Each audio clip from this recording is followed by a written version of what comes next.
My apologies, Your Honor. Your Honor, I raised an issue concerning certain errors contained in the transcript, but since then I have had one of my staff members listen to the entire audio of the transcript, and I've looked at the particular errors, typos, and they are not so substantial as to warrant a new transcript. So I would like to withdraw that objection as it relates to that. Okay, that's great. All right. And then I think there was an issue as to costs. Well, Your Honor, there was a difference in costs. The parties suggested different costs. So that is a difference.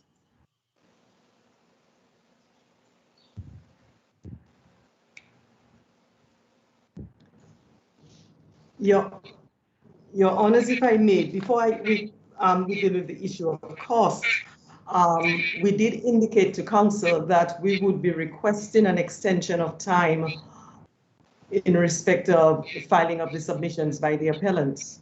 We'll come on to that. We'll come on to that issue. Justice Anderson, you were going to say something? Yes, I just wondered through you, President, whether we could discuss the possibility of agreeing on costs. If, of course, Council cannot, then the court will give a cost order, but it would be, I think, useful if we could see whether we could bridge our differences. My understanding is that the respondents are saying that the unsuccessful party would pay basic costs to the winning party, whereas the appellants are saying an award of no costs to either side. Can we bridge that difference at all? Mrs. Felix Evans, yes. Would you be willing to go along with the possibility of basic costs to the winning side? Your Honor, consistent with matters, I'm hearing a feedback. Consistent with matters like this, which are in the public interest, we are of the view that each party should bear its own costs, Your Honors, and that no order for costs be made. Each party bear its own costs. Okay. That is the position we've taken. Thank you. And Ms. Shillingford, are you able to live with that position? Your Honor, bearing in mind that we don't know who will be the successful party. Your Honor, yes, we have no idea who will be the successful party. Your Honor, my only concern is that there's a difference between the parties in terms of resources. The respondents in this case, Your Honor, are ordinary civilians who have had to raise the funds in order to meet the cost of litigation, not only in the High Court, but the Court of Appeal and the CCG.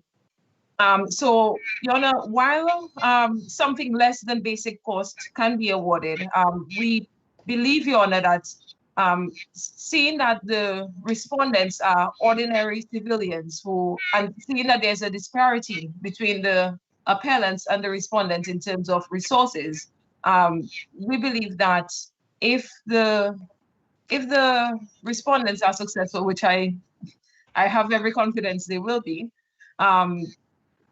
I believe that the respondents should be awarded some level of cost and compensation for having spent monies on litigation, because these are ordinary civilians. I understand it perfectly. And if the respondents are unsuccessful, what cost orders would you then be amenable to? Your Honor, in light of the disparity between the appellants and the respondents, the appellants all being sitting members of the current regime, I do not believe that a cost order should be made against the respondents who are interveners in this matter. But at the end of the day, Your Honor, cost is a matter for the discretion of the court. Your Honor, if we can agree on a sum, which perhaps it could be less than the basic cost, but I think there should be some level of compensation. Okay. Well, with the President's approval, I would suggest perhaps that you might wish to discuss this with Ms. Felix Evans or lead counsel. If you can come to an agreement, I'm sure the court would consider that. If you cannot, then of course we'd make the order we consider appropriate. Thank you, President. Very well, Your Honor. Much obliged. I'm guided. You're muted, President. Sorry. Thanks. In the order that we are going to make today, we would not address the issue of cost. We would reserve that to later. So all that remains is for us to fix the timetable for the submissions to be made in this matter. We are suggesting that Ms. Felix Evans, that you make your written submissions by the 30th of October. Is that convenient? Yeah. Yes, it is, Your Honor. Yes. Thank you. And the respondents, we would ask you to make your submissions in response on or before the 23rd of November. And we will give leave to the appellants to file and serve written submissions in reply, if any, by the 27th of November. Now, I should mention that the submissions, those of the appellants and those of the respondents in response, should be no more than 10 pages long with 1.5 line spacing, so that we are not inundated with a mass of submissions. I'm sure that in this case, you can succinctly indicate your arguments for and against the appeal in that space of, in that length of time, in that period. The final oral, well, we want to hear this matter on the Thursday, the 10th of December at 10 a.m. And it would be by this format, video conferencing on the Microsoft Teams platform, more than likely. And the submissions of the appellant would not exceed 1 hour, 60 minutes. Those of the respondent will not exceed 60 minutes. And we would give 15 minutes in reply to the appellants.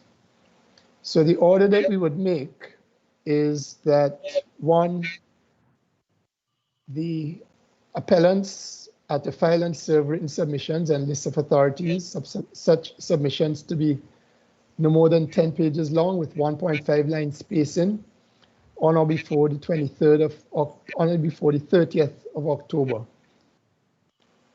The respondents are to file and serve written submissions in response and their list of authorities, such submissions to be no more than 10 pages long with 1.5 line spacing on or before the 23rd November. The appellants to file its reply, 5 pages, on or before the 27th of November. Each party would have 1 hour, that's 60 minutes, to make their submissions on the hearing, with the appellant having the right of reply of 15 minutes. And the appeal will be heard on Thursday, the 10th of December at 10 a.m. by video conference. Is there anything else that anyone wishes to add, urge, suggest? No, Your Honor. Okay. In that case, I would ask the Deputy Registrar to bring the proceedings to a close. Thank you very much, Honourable President Saunders. Thank you very much also, Honourable Justices Witt and Anderson. Thank you very much, Council. Thank you very much, staff of the Caribbean Court of Justice. This court now stands